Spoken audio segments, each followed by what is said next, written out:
अच्छा, जब हम कार्बोहाइड्रेट्स, फैट्स और प्रोटीन्स की बात करते हैं, जैसे मैंने पहले भी कहा, ये मैक्रोन्यूट्रिएंट्स हैं। मैक्रोन्यूट्रिएंट्स से मुराद है ये एसेंशियल न्यूट्रिएंट्स हैं जो हमें अपनी डेली डाइटरी रूटीन में चाहिए जिन पर हमें कॉम्प्रोमाइज़ नहीं करना चाहिए। इनमें से एक भी न्यूट्रिएंट अगर मिसिंग होगा तो ज़ाहिर है हमें डिफिशेंसीज़ का सामना करना पड़ सकता है। हर एक न्यूट्रिएंट जो है वो एक इम्पॉर्टेंट रोल जो है वो प्ले कर रहा है हमारी बॉडी में। जैसे अगर हम कार्बोहाइड्रेट्स की बात करें तो कार्बोहाइड्रेट्स हमारा मेन सोर्स ऑफ एनर्जी है। हम, जैसे मैं कहती हूँ, हमेशा कहती हूँ अपने क्लाइंट्स को भी कि जिस तरह गाड़ी को चलाने के लिए फ्यूल की ज़रूरत पड़ती है, इसी तरह हमारे लिए, हमारी बॉडी के लिए कार्बोहाइड्रेट्स एज अ फ्यूल काम कर रही है। हमारे ब्रेन को, हमारे मसल्स को एनर्जी प्रोवाइड कर रही है। इसी तरह बहुत हमें जो है, अगर हम बात करें प्रोटीन्स की, तो प्रोटीन हमारी मसल्स की ग्रोथ में, हमारी टिश्यूज़ के, सेल्स के रिपेयर में, देन जो है हमारी इम्यूनिटी में एक बहुत इंपॉर्टेंट रोल प्ले करती है। कार्ब्स की बात करें, हमारे गट हेल्थ के लिए बहुत इंपॉर्टेंट है, क्योंकि फाइबर हमें हमारी गट हेल्थ के लिए बहुत इंपॉर्टेंट है। और फाइबर हमें कहाँ से मिल रहा है? कार्ब से मिल रहा है। अगर हम फैट्स की बात करें तो फैट्स हार्मोनल फंक्शंस के लिए बहुत इम्पॉर्टेंट है। वो फीमेल्स जिनको हार्मोन्स के इश्यूज़ होते हैं उनके लिए भी, और वैसे भी जो है हमारी बॉडी के जो वाइटल ऑर्गन्स हैं उनको एक प्रोटेक्शन प्रोवाइड कर रहा है, हमें हमारी बॉडी में एक इंसुलेशन प्रोवाइड करता है। देन फैट सॉल्युबल विटामिन्स जो होते हैं उनकी एब्जॉर्प्शन में हेल्प करता है। सो ये तीनों जो मैक्रोन्यूट्रिएंट्स हैं इनके बहुत इंपॉर्टेंट रोल हैं बॉडी में, और ये हमारी डेली डाइटरी रूटीन में होने चाहिए। हमारे ये इंक्लूड होने चाहिए, तीनों चीज़ें ही होनी चाहिए। बिल्कुल। लेकिन फिर हम ये जब डिफरेंट डाइट्स के ऊपर आते हैं, डिफरेंट डाइट्स की बात करते हैं, तो फिर क्यों दोनों चीज़ें ही एलिमिनेट कर दी जाती हैं? कहते हैं जी कार्ब्स छोड़ दें और फैट्स जो ऑयली चीज़ें हैं या जहाँ से आपको ऑयल मिल रहा है, ये चीज़ें सिर्फ और सिर्फ प्रोटीन डाइट करें, प्रोटीन खाएं, ज़्यादा से ज़्यादा प्रोटीन खाएं। तो फिर सिर्फ एक चीज़ के ऊपर एम्फसाइज क्यों किया जाता है और बाकी चीज़ों को क्यों एलिमिनेट कर दिया जाता है?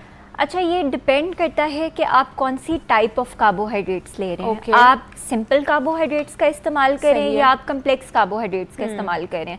अब अगर हम कहते हैं ना कि कार्बोहाइड्रेट छोड़ दे, तो हम रेफ़र कर रहे होते हैं मैदे से बनी हुई अशिया, ठीक है, जैसे वाइट आटे की बनी हुई रोटी, जैसे चावल हो गए जो छिलके के बगैर होते हैं, वाइट राइस, जैसे वाइट ब्रेड होगी, या जो बेकरी आइटम्स हो गए।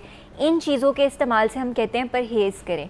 कुछ ना कुछ अमाउंट, हाँ जी, अगर आप वेट लॉस के लिए जा रहे हैं, या अगर आप टाइप 2 डायबिटिक हैं, या अगर आपको डायबिटीज़, टाइप 1 डायबिटीज़ भी है, तब हम कहते हैं कि अपना कार्बोहाइड्रेट जो है उसको कंट्रोल रखें। प्रोटीन आपका ज़्यादा होना चाहिए, आपके मील्स प्रोटीन फोकस्ड होने चाहिए। एक तो वो वेट मैनेजमेंट में हेल्प करे, दूसरा ये कि वो आपके ब्लड शुगर लेवल्स को भी मैनेज करने में हेल्प करेगा, जो कि हार्मोनल इम्बैलेंस के लोगों में भी हाई होते हैं, डायबिटीज़ में भी हाई होते हैं, और जिन लोगों में मोटापा होते हैं उनमें वैसे ही फैटी लिवर अक्सर होता है, या उनकी शुगर जो है वो बॉर्डर लाइन पे, क्योंकि डायबिटीज़ बहुत कॉमन है तो हो सकती है। तो उसमें आप जो है अपना मेजर मील्स में कोशिश करें कि फाइबर का इंटेक सैलड्स की फॉर्म में ज़्यादा करें, जो कि भी कार्बोहाइड्रेट्स हैं। अच्छा। और इसके अलावा जो है आप प्रोटीन फोकस रखें, लेकिन कार्बोहाइड्रेट का पोर्शन कुछ ना कुछ होना चाहिए।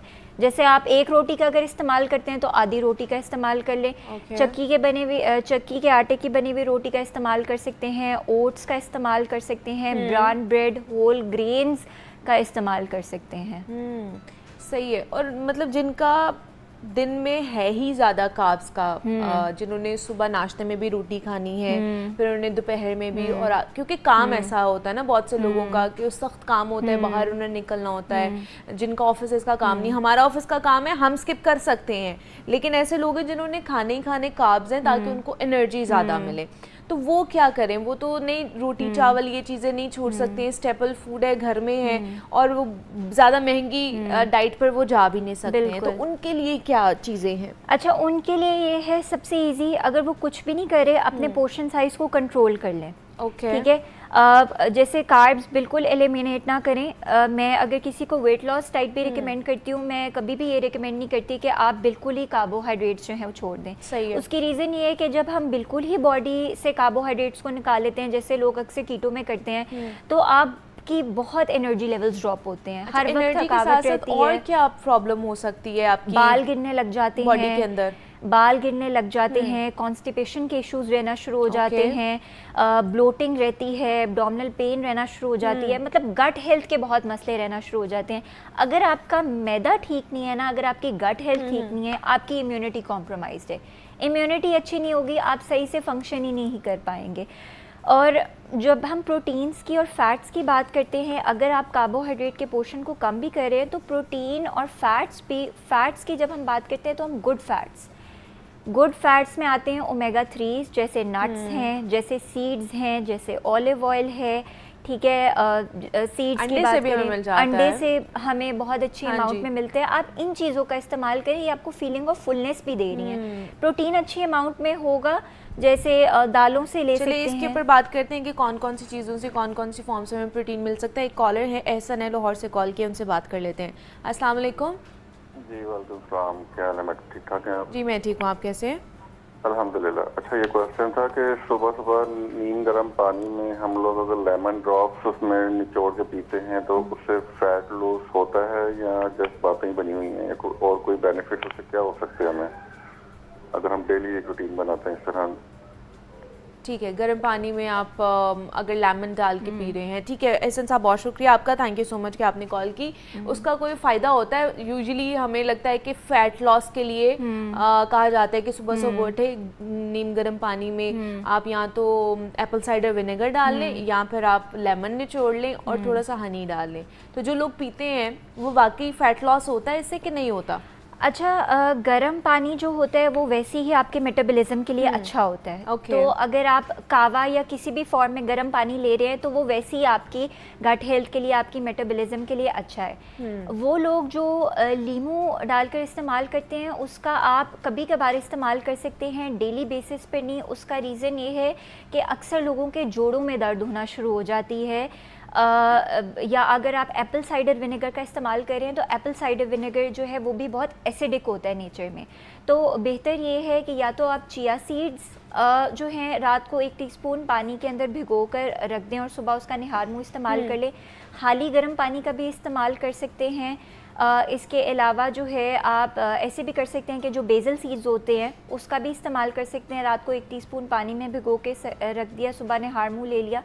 या फिर अगर आप ये नहीं करें तो खाने के 2 घंटे बाद या लंच हो गया, डिनर हो गया, उसके 2 घंटे बाद आप ग्रीन टी का इस्तेमाल कर सकते हैं। अच्छा। उसमें आप थोड़ा सा जो है लीमू कभी कभार ऐड कर लिया या सिनेमन जो है वो ऐड कर लिया। अच्छा। तो ये आपके वेट लॉस की जर्नी में हेल्प करेगा। नहीं तो सुबह सुबह हमें एम्प्टी स्टमक नहीं पीना चाहिए? एम्प्टी स्टमक आपको डेली बेसिस पे नहीं करना चाहिए क्योंकि कुछ ऐसे भी मेंबर्स आए हैं जो कहते हैं कि हमें ये करके हमारे जोड़ों में दर्द जो है वो होना शुरू हो गई। तो इतना नहीं इस्तेमाल करना चाहिए क्योंकि वैसे भी लेमन भी एसिडिक होता है नेचर में। अगर आपको गट हेल्थ के मसले रहते हैं या अगर आपको स्टमक के इश्यूज रहते हैं ख़ास तौर पे, तो उस पे भी लेमन इतना ना यूज़ करें।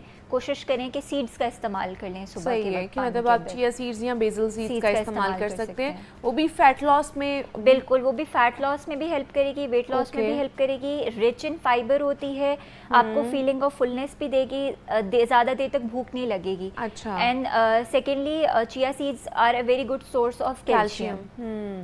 सही है, तो सुबह वो एम्प्टी स्टमक ले सकते हैं। बिल्कुल, वो अच्छा है आपके लिए। सही है कि लेमन का इस्तेमाल या एप्पल साइडर विनेगर का इस्तेमाल जो है वो कम करें। इन चीज़ों का इस्तेमाल आप ज़्यादा कर सकते हैं। ठीक है। अच्छा, हम फैट्स की और प्रोटीन्स की बात कर रहे थे कि प्रोटीन्स के कौन कौन से सोर्सेज हैं जिनसे हम प्रोटीन्स ले सकते हैं जो डेली हम यूज़ कर सकें? अच्छा, प्रोटीन जो है उसके एनिमल बेस्ड सोर्सेज, जैसे हम सबको पता है कि अंडा जो है हो गया, लीन मीट जिसमें आप चिकन का इस्तेमाल कर सकते हैं। रेड फ़िश का इस्तेमाल करें। रेड मीट का हफ्ते में 2 से ज़्यादा दफ़ा इस्तेमाल ना करें रेड मीट में, जैसे मटन और बीफ है। एक तो ये कि उसमें सोडियम का कंटेंट जो है वो ज़्यादा होता है। देन जो है उसमें इन्फ्लेमेटरी नेचर होती है क्योंकि उसमें सैचुरेटेड फैट जो है वो मौजूद होती है। तो वो लोग जिनको बीपी के मसले रहते हैं, जिनको डायबिटीज़ का मसला है, जिनको हार्मोनल इम्बैलेंस या PCOS का मसला है, वो ज़्यादा चिकन का इस्तेमाल करें, अंडों का इस्तेमाल कर सकते हैं। अच्छा, दालों से भी बहुत अच्छा अमाउंट ऑफ प्रोटीन आपको मिल रहा है। पीनट बटर से बहुत अच्छा अमाउंट ऑफ प्रोटीन मिल रहा है। लोबिये से, चनों से आप प्रोटीन जो है वो ले सकते हैं। लो फैट कॉटेज चीज़ का आप इस्तेमाल कर सकते हैं। आजकल मार्केट में ग्रीक योगर्ट अवेलेबल है। अब तो हमारे जो पाकिस्तानी ब्रांड्स हैं उन्होंने भी निकाल ली है, तो आप ग्रीक योगर्ट का इस्तेमाल कर सकते हैं, आप लो फैट योगर्ट का इस्तेमाल कर सकते हैं, घर की बनी हुई दही का इस्तेमाल कर सकते हैं। इस सारी प्रोटीन के बहुत अच्छे सोर्सेज हैं। ठीक है, इससे आप प्रोटीन, अच्छा अगर प्रोटीन की कमी हो जाती है आपकी बॉडी के अंदर, तो उसके हवाले से क्या बॉडी को सफ़र करना पड़ता है, क्या क्या उसकी सिम्टम्स हो सकते हैं जिससे हमें पता चले कि हमारी बॉडी जो है ना वो प्रोटीन डेफिशिएंट है? अच्छा, एक तो ये कि ग्रोइंग एज में बच्चों के लिए प्रोटीन जो है वो बहुत इंपॉर्टेंट होती है, क्योंकि ये स्टंटेड ग्रोथ कर सकती है। इसकी डेफिशिएंसी, स्टंटेड ग्रोथ से मुराद है आपकी बच्चे की जो ग्रोथ है वो अफेक्ट हो सकती है, ठीक है, ग्रोथ और डेवलपमेंट। और इसके अलावा जो है आपकी इम्यूनिटी जो है, अगर हम वैसे ओवरऑल बात करें, वो अफेक्ट हो सकती है, पुअर इम्यूनिटी हो सकती है, स्लो वूंड हीलिंग, अगर कोई चोट वगैरह लगी हुई है तो उसकी हीलिंग जो है वो स्लो होगी। प्रोटीन जो है आपके मसल रिपेयर के लिए जो है वो बहुत इंपॉर्टेंट है, आपके मसल और बोन हेल्थ के लिए बहुत इंपॉर्टेंट है। तो इनफ प्रोटीन नहीं होगी तो ये चीज़ें भी जो है वो कॉम्प्रोमाइज़ हो सकती हैं। सो इसलिए जो है आप अगर मैं एक प्लेट की बात करूं, ठीक है, 6 से 7 इंच की जो है प्लेट है, तो उसमें आपका क्वार्टर पोर्शन जो है वो प्रोटीन का लाजमी होना चाहिए। ठीक है, आपके मेजर मील्स के अंदर, ब्रेकफास्ट, लंच, डिनर, तीनों में। और उसके बाद आपके फैट्स भी होने चाहिए, कुछ उसके अंदर आपके कार्बोहाइड्रेट्स भी होने चाहिए, जो नेचुरल जो ऑर्गेनिक चीज़ें हैं, सब्जियां हैं, फ्रूट्स हैं, उनमें से आप ले सकते हैं। मतलब कार्ब्स का हम सब्जियां और फ्रूट्स में से हम कार्ब्स ले सकते हैं। बिल्कुल हम ले सकते हैं। वो लोग जो कि वेट लॉस डाइट पे हैं वो ज़रा स्टार्ची वेजिटेबल्स से परहेज़ करें। जैसे स्टार्ची वेजिटेबल्स वो होती हैं जैसे जिसमें पोटैटोज़ आता है, स्वीट पोटैटोज़ आता है, कॉर्न आता है, मटर आते हैं, ये ज़रा फैटनिंग होते हैं। तो वो लोग जो कि वेट लॉस पे होते हैं उनको हम कहते हैं कि आप इन स्टार्ची वेजिटेबल्स से जो है वो परहेज़ करें।